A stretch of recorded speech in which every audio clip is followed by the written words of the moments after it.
ಯುಗಾದಿಯ ಹೊಸ ವರ್ಷಕ್ಕೆ ಒಂದು ಒಳ್ಳೆಯ ಸಂತಸದ ಸುದ್ದಿ ಸಿಗುತ್ತೆ ಅಂತ ಎಲ್ಲರೂ ಅಂದುಕೊಂಡಿದ್ವಿ. ಆದರೆ ಗ್ಯಾಸ್ ಕೊರತೆ ಭಾರತ ಕರ್ನಾಟಕ ಏಕೆ ಇಡೀ ಪ್ರಪಂಚವನ್ನೇ ತಲ್ಲಣಗೊಳಿಸಿದೆ.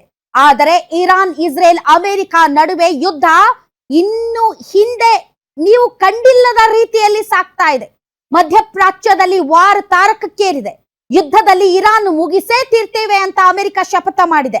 ಸುದ್ದಿಗೋಷ್ಠಿಯಲ್ಲಿ ಅಮೆರಿಕದ ರಕ್ಷಣಾ ಕಾರ್ಯದರ್ಶಿ ಪೀಟ್ ಹೆಗೆತ್ ಮಾತಾಡಿ, ಇರಾನ್ನ ಮೇಲಿನ ಯುದ್ಧದಲ್ಲಿ ಅಮೆರಿಕದ ಗುರಿಗಳು ಬದಲಾಗಿಲ್ಲ, ನಾವು ಯುದ್ಧ ಮಾಡಿಯೇ ತೀರ್ತೇವೆ. ಅದರಲ್ಲೂ ಕೂಡ ಟೆಹರಾನ್ನ 6,000 ಪ್ರದೇಶಗಳನ್ನ ನಾವು ಗುರುತಿಸಿದ್ದೇವೆ ಮತ್ತು ಅವುಗಳನ್ನ ಸರ್ವನಾಶ ಮಾಡ್ತೇವೆ ಅಂತ ಹೇಳಿದ್ದಾರೆ. 3 ವಾರಗಳ ಹಿಂದೆ ಪ್ರಾರಂಭವಾದ ಯುದ್ಧವನ್ನ ನಿಲ್ಲಿಸೋ ನಿರ್ಧಾರ ಮಾಡೋದು ನಮ್ಮ ಕೈಯಲ್ಲಿದೆ. ನಮ್ಮ ಮೇಲಿನ ದಾಳಿಗೆ ಪ್ರತೀಕಾರ ತೀರಿಸಿಕೊಳ್ತೇವೆ. ನಮ್ಮನ್ನ ಎದುರಾಕೊಂಡವರು ಯಾರು ಉಳಿಯಲ್ಲ ಅಂತ ಅಮೆರಿಕದ ರಕ್ಷಣಾ ಕಾರ್ಯದರ್ಶಿ ಎಚ್ಚರಿಕೆ ನೀಡಿದ್ದಾರೆ. ಸೊ ಅಮೆರಿಕದ ಕಾರ್ಯದರ್ಶಿ ಈ ರೀತಿ ಎಚ್ಚರಿಕೆ ಕೊಟ್ಟಿದ್ರೆ, ಆ ಕಡೆ ಇರಾನ್ ಕೂಡ ದಾಳಿಗೆ ನಾವು ಪ್ರತಿ ದಾಳಿ ಮಾಡ್ತೀವಿ. ಇಂದು ಮಧ್ಯಪ್ರಾಚ್ಯದ 4 ದೇಶಗಳ ಮೇಲೆ ದಾಳಿ ಮಾಡಿದ ಸೌದಿ ಅರೇಬಿಯಾ ಸಮ್ರೈಫ್ ತೈಲ ಸಂಸ್ಕರಣಾ ಘಟಕ ಮೇಲೆ ಡ್ರೋನ್ ದಾಳಿ ಮಾಡಿದ್ದು ಇಂಧನ ಮೂಲಸೌಕರ್ಯಕ್ಕೆ ಹಾನಿಯಾಗಿದೆ. ಕತಾರ್ನ ರಾಸ್ ಲಫಾನ್ ಅನಿಲ ಸ್ಥಾವರದ ಮೇಲೂ ದಾಳಿಯಾಗಿದೆ. ಕುವೈತ್ ಮತ್ತು ಯುಎಇನ ವಿವಿಧ ಮೂಲಸೌಕರ್ಯಗಳ ಮೇಲೆ ಇರಾನ್ ದಾಳಿ ಮಾಡಿದ್ದು, ನಮ್ಮ ಇಂಧನದ ಮೂಲದ ಮೇಲೆ ದಾಳಿ ಮಾಡಿದ್ರೆ ಇನ್ನೂ ಹೆಚ್ಚಿನ ಪ್ರಮಾಣದಲ್ಲಿ ಅಟ್ಯಾಕ್ ಮಾಡ್ತೀವಿ ಅಂತ ಇರಾನ್ ಎಚ್ಚರಿಕೆ ಕೊಟ್ಟಿದೆ.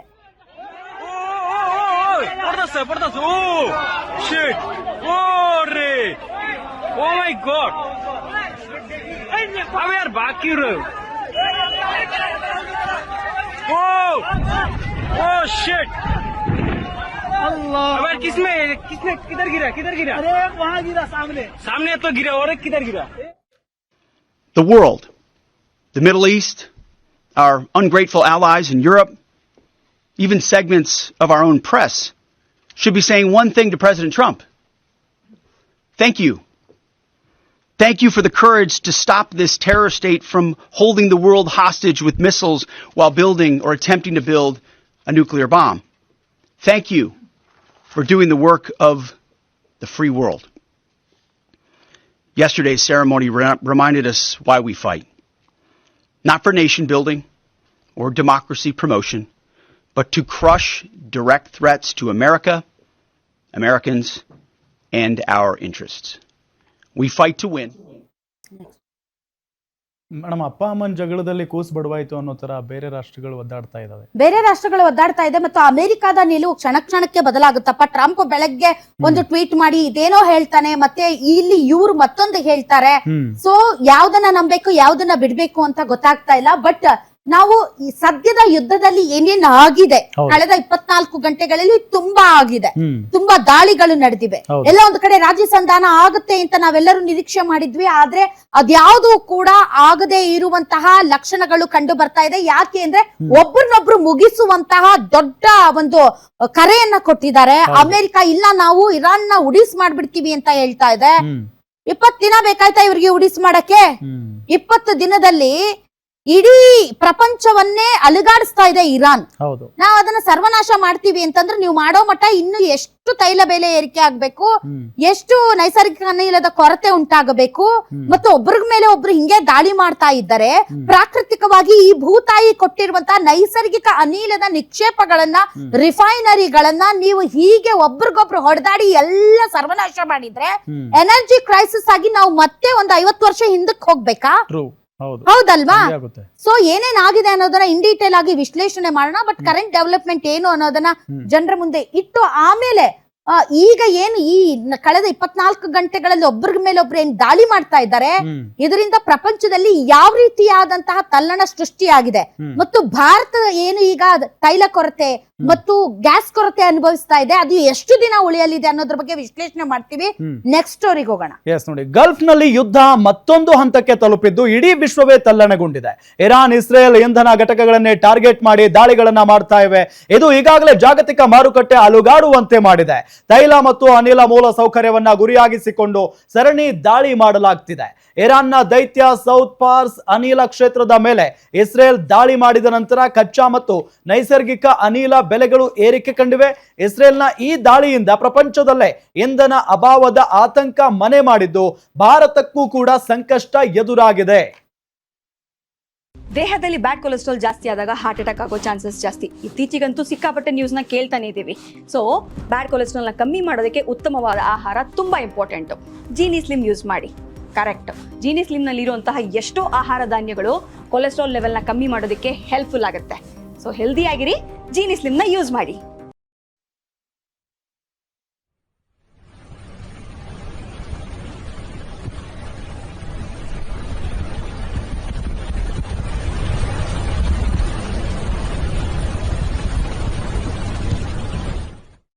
ಮೇಡಮ್, ಈ ಸೌತ್ ಫಾರ್ಸ್ ಅಂದ್ರೆ ಏನು, ಯಾಕಷ್ಟು ಮಹತ್ವ ಅಂತ? ಈ ಸೌತ್ ಪಾರ್ಟ್ಸ್ ಅನ್ನೋದು ನಾವು ಒಂದ್ ಸ್ವಲ್ಪ ಅದು ಮ್ಯಾಪ್ ಅಲ್ಲಿ ತೋರಿಸಿದ್ರೆ ತುಂಬಾ ಚೆನ್ನಾಗಿರುತ್ತೆ ಅಂತ ಅನ್ಸುತ್ತೆ. Yes. ನೋಡಿ, ಈ ಮ್ಯಾಪ್ ಅಲ್ಲಿ ಇನ್ನೂ ಸ್ವಲ್ಪ ಎಲಾಬ್ರೇಟ್ ಮಾಡಿ ಅದು. ಅಲ್ಲ, ಇದಲ್ಲ. All right. ಸೊ ಇದು one of the most important natural gas field.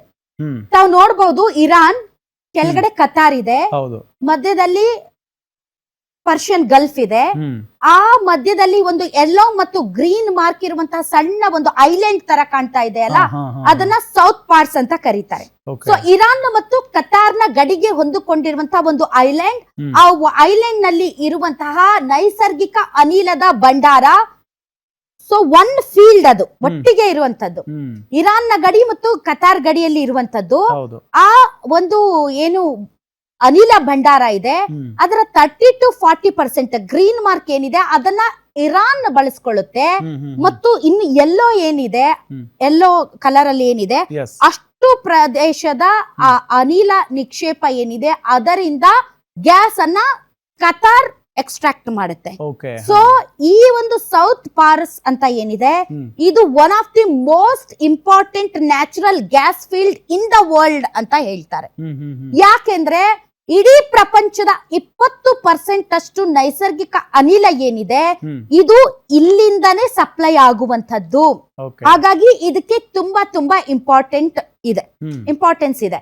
Hormuz ಜಲಸಂಧಿ ಇದೆಯಲ್ಲ, ಸೊ ಹರ್ಮುಜ್ ಜಲಸಂಧಿ ಅಲ್ಲಿದೆ, ಕುವೈತ್ ಇದೆ, ಬಹರೇನ್ ಇದೆ, ಕತಾರ್ ಮತ್ತು ಇರಾನ್, ಈ ಎರಡೂ ದೇಶಗಳು ಬಳಸಿಕೊಳ್ಳುವಂತಹ ಒಂದು ಪರ್ಷಿಯನ್ ಗಲ್ಫ್ ನಲ್ಲಿ ಇರುವಂತಹ ಬಿಗ್ಗೆಸ್ಟ್ ಫೀಲ್ಡ್ ಇದು. ಸೊ ಈ ಫೀಲ್ಡ್ ಅಲ್ಲಿ ಇಡೀ ಪ್ರಪಂಚದ 20% ನ್ಯಾಚುರಲ್ ಗ್ಯಾಸ್ ಅನ್ನ ಎಕ್ಸ್ಟ್ರಾಕ್ಟ್ ಮಾಡಿ, ರಿಫೈನರಿ ಮಾಡಿ, ತಣ್ಣಗ್ ಮಾಡಿ ಎಲ್ಲಾ ಕಡೆನೂ ಪೂರೈಕೆ ಮಾಡಲಾಗುತ್ತೆ. ಹಾಗಾದ್ರೆ ಇದ್ರ ಮೇಲೆ ದಾಳಿ ಮಾಡಿದವ್ರು ಯಾರು? ಇದ್ರ ಮೇಲೆ ದಾಳಿ ಮಾಡಿದ್ದು ಇರಾನ್ ಅಲ್ಲ, ಇಸ್ರೇಲ್. ಸೊ ಇಸ್ರೇಲ್ ಏನ್ ಮಾಡಿದೆ, ಕಳೆದ 20 ದಿನಗಳಿಂದ ಈ ಇರಾನ್ ಅನ್ನ ಹೆಂಗ್ ಬಡಿದ್ರು ಕೂಡ ಅದು ಹುಟ್ಟಿದೆದ್ದು ಲಾರಿಜಾನಿ ಸಾಯಿಸಿದ್ವಿ, ಸರ್ವೋಚ್ಚ ನಾಯಕ ಖಮೇನಿಯನ್ನ ಸಾಯಿಸಿದ್ವಿ, ಟಾಪೆಸ್ಟ್ ಲೀಡರ್ಸ್ ಗಳನ್ನ ಸಾಯಿಸಿದ್ವಿ, ಟೆಹರಾನ್ ನ ತೈಲ ನಿಕ್ಷೇಪಗಳನ್ನ ಬಾಂಬಾರ್ಡ್ ಮಾಡಿದ್ವಿ, ಆ ತೈಲ ಗಲ್ಲಿಗಳಲ್ಲಿ ಹರಿದು ಬೆಂಕಿಯ ಕೆನ್ನಾಲಿಗೆ ಆವರಿಸಿ ಅವರ ಆರ್ಥಿಕತೆಯನ್ನ ಬುಡಮೇಲು ಮಾಡಿದ್ರು ಕೂಡ ಇನ್ನೂ ಇದು ಫೈಟಿಂಗ್ ಸ್ಪಿರಿಟ್ ಅನ್ನ ಇಟ್ಕೊಂಡಿದೆ ಅಂದ್ರೆ ಅದಕ್ಕೆ ಕಾರಣ ಈ ಒಂದು ಸೌತ್ ಪರಾಸ್. ಸೊ ಈ ಸೌತ್ ಪರಾಸ್ ಅಂತ ಏನ್ ಕರೀತಾ ಇದ್ದಾರೆ, ಅದನ್ನ ಇರಾನ್ ಸೌತ್ ಪರಾಸ್ ಅನ್ನತ್ತೆ, ಕತಾರ್ ನಾರ್ತ್ ಡೋಮ್ ಅನ್ನತ್ತೆ. ಅಂದ್ರೆ ಕತಾರ್ಗೆ ಉತ್ತರ ಭಾಗದಲ್ಲಿ ಇರೋದ್ರಿಂದ ಅದು ನಾರ್ತ್ ಡೋಮ್ ಅಂತಾನು, ಇರಾನ್ಗೆ ಸೌತ್ ಇರೋದ್ರಿಂದ ಅದು ಸೌತ್ ಪರಾಸ್ ಅಂತ ಕರೀತಾರೆ.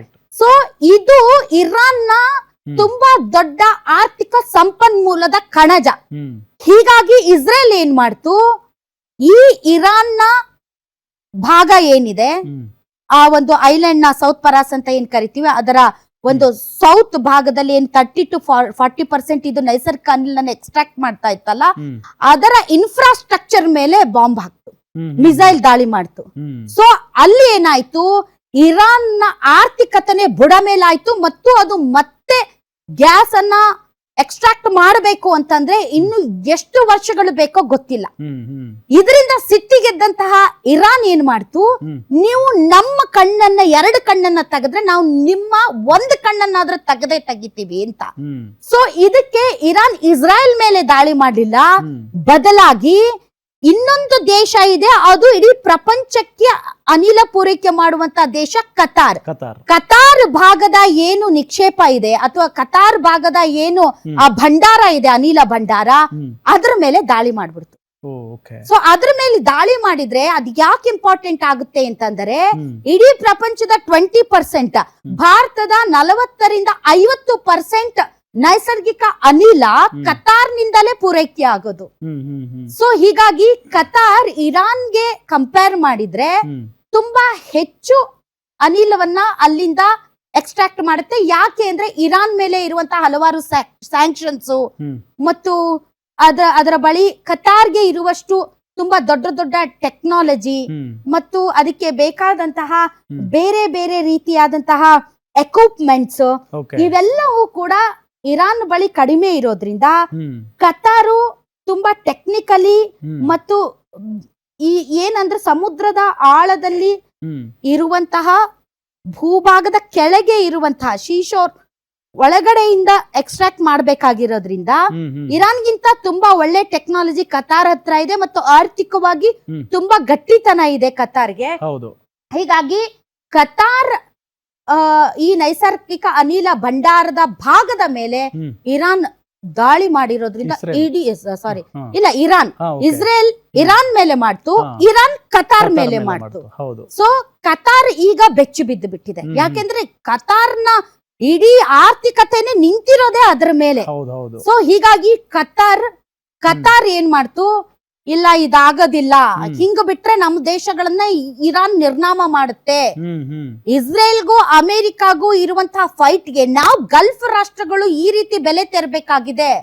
ಇಸ್ರೇಲ್ ಅಮೆರಿಕ ಇರಾನ್ ಮೇಲೆ ದಾಳಿ ಮಾಡ್ತಾ ಇದೆ, ಇರಾನ್ ಗಲ್ಫ್ ರಾಷ್ಟ್ರಗಳ ತೈಲ ಘಟಕಗಳ ಮೇಲೆ ಮತ್ತು ಈ ನ್ಯಾಚುರಲ್ ಗ್ಯಾಸಸ್ ರಿಫೈನರಿಗಳ ಮೇಲೆ ದಾಳಿ ಮಾಡ್ತಾ ಇರೋದ್ರಿಂದ ನಮ್ಮ ಆರ್ಥಿಕತೆ ಬುಡ ಮೇಲೆ ಆಗ್ತಾ ಇದೆ. ಹೀಗಾಗಿ ಯಾವುದೇ ಕಾರಣಕ್ಕೂ ಇರಾನ್ ನ ಮುಂದುವರಿಯಕ್ಕೆ ಬಿಡಬೇಡಿ ಅಂತ ಕೊಲ್ಲಿ ರಾಷ್ಟ್ರಗಳು ಈಗ ಸಿಕ್ಕಾಪಟ್ಟೆ ಪ್ರೆಷರ್ ಹಾಕ್ತಾ ಇದೆ ಅಮೆರಿಕ ಮೇಲೆ.